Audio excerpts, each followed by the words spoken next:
欢迎来到 Super ELS Station。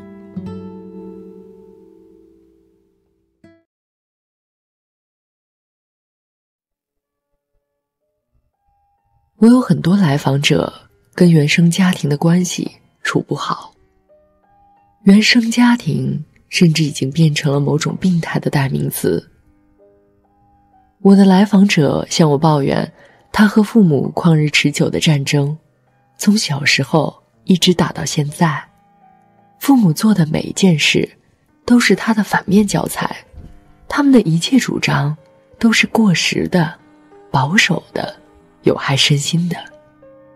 他们非常抠门，什么东西都用最便宜的。我的来访者说，现在他们还是一跟我逛街就唠叨，我跟他们不一样，要买东西我就只买最好的。他自认为是代表先进文化的一代。我问他，你是什么时候觉醒的，意识到自己要过跟他们不一样的生活？从记事开始，我就跟他们不一样。我的来访者骄傲地宣称，看起来他小小年纪就变成了家庭里的反对分子。我好奇的是，他是怎么发生变化的？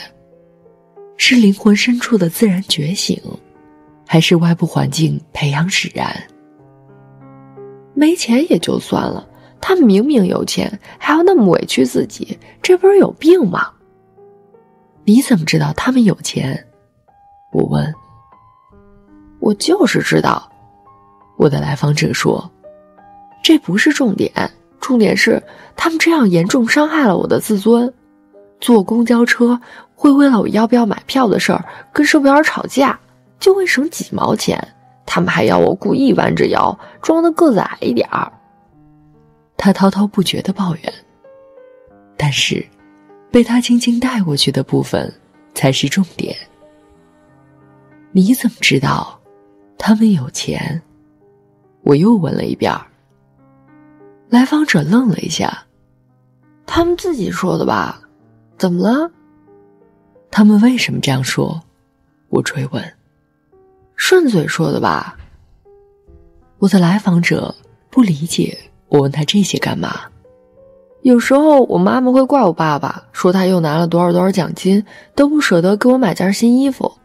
这时候我就会知道，他们其实是有一些钱的。其实我妈妈自己也不舍得买啊。他说到了真正重要的部分。他变成今天这样，来自父母潜移默化的灌输，妈妈的抱怨悄无声息地从孩子的耳边划过，作为生活的默认设定，甚至于孩子都没有意识到它的存在，但他从此知道现在不应该是生活最理想的状态，于是他才开始反抗。反抗的愿望是从上一代那里继承来的。看来你父母知道自己抠，而且也不愿意自己过成这样。我说，他们不愿意这样。我的来访者无法接受。不，我看他们挺愿意的。我看着他，他的眼神里闪过一丝犹豫。也可能啦。来访者嘟囔了几句，不得不承认了这个事实。你这么说也有道理，至少我妈是会抱怨我爸了。可能他是不愿意，但是既然不愿意这样，为什么不改一改呢？而且最过分的是，现在明明是我花自己的钱，我买一个贵点的礼物，或者带他们出国旅行，他们都不领情。我说，他们不领情，是因为他们不允许自己过得这么奢侈，但在他们内心深处，他们是没有被满足的，他们也有一部分挥金如土的欲望。我的来访者歪着头，是吗？我从来没从这角度想过。在这个例子里，如果父母一代完全认同了抠门的生活方式，就不会有抱怨的态度，而孩子也许就不会觉得这种生活有什么不妥。他相信生活就应该是这样的。他之所以不满，正因为他从小就认定生活不应该如此。这种认识往往是对父母的继承，而不是反叛。某种意义上，孩子在替父母实现他们那些未曾实现、不允许实现，甚至不允许自己承认，但又真实存在于心底的对生活的野心。在心理学里，这叫代际传递。我们可能意识不到我们有多少东西来自父母。我有一个朋友从小被父亲打，这段经历对他伤害很深，他痛恨父亲。后来长大了，父子俩几乎形同陌路，1年也见不上几面。有一天跟我们聊到他父亲，朋友咬牙切齿，说他就是一个混蛋，一事无成，只会在家人身上出气。他从小就立志要跟这个男人不一样。他说小时候父亲一边揍他，一边骂他没出息，他默默忍受着，心里发狠，等老子将来有出息了，绝对要报复回来。我打断他，你怎么会想到自己将来要有出息？这跟我问那个来访者的问题如出一辙。我的朋友愣了愣，我就那么觉得啊。那天聊到后来，他哭了。他意识到他一直活在父亲的阴影之下。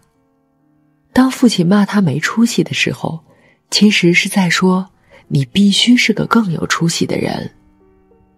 好也罢，坏也罢，他就这样当真了。这么多年来，这就是他的信仰。即使在他最不顺利的时候，他也相信那只是暂时的怀才不遇。他常常心怀不满，因为他总想飞得更高。他忽然意识到，这一切跟父亲有多么相似。绝大多数的年轻人相信，自己生活中的前进方向是生而有之、不言自明的。他们很小的时候，甚至远在自己学会思考之前，就踏上了与父辈分道扬镳的路，却从未想过是谁暗示给他们那个方向。这真是让人唏嘘的遗忘。前几天看到罗玉凤的文章，说她不认命。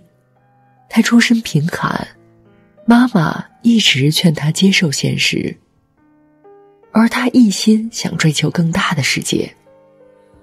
姑且不论她做的事是否值得被原谅，很多人为她点赞，就说明这种说法戳中了不少人的痛点。但文章没有想到，为什么一同长大的人只有他那么不甘心认命？跟别人相比，他有什么特别之处吗？以至于他那么拼命的想要挣脱家庭的束缚，甚至不择手段的做了那些事儿。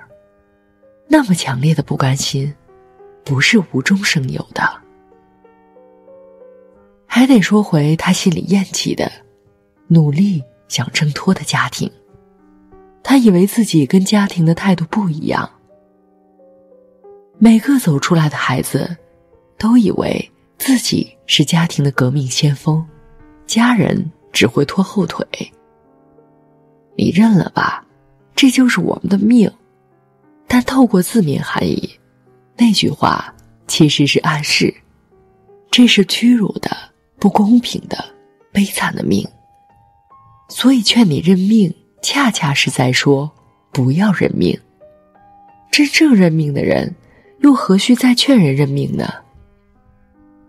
那么不甘心的一句话，只怕是他妈妈曾经对自己说的。父母对孩子的影响，孩子常常感觉不到。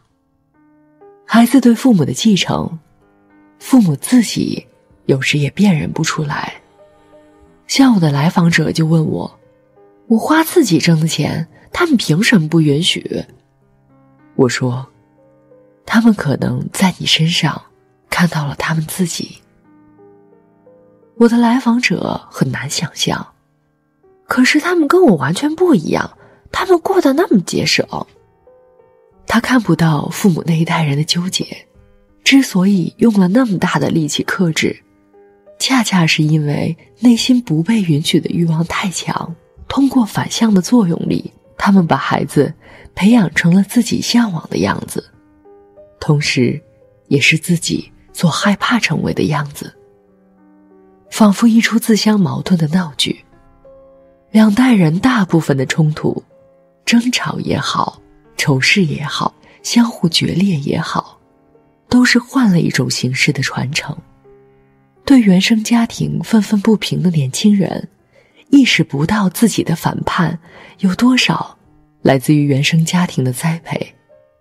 反过来，恨铁不成钢的上一代看不惯后辈的独立，却并不自知，真正看不惯的，也许只是在孩子身上看到那些自己不敢面对的愿望。你呢？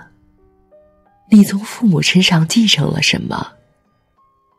又把哪些你的期待传递给了下一代？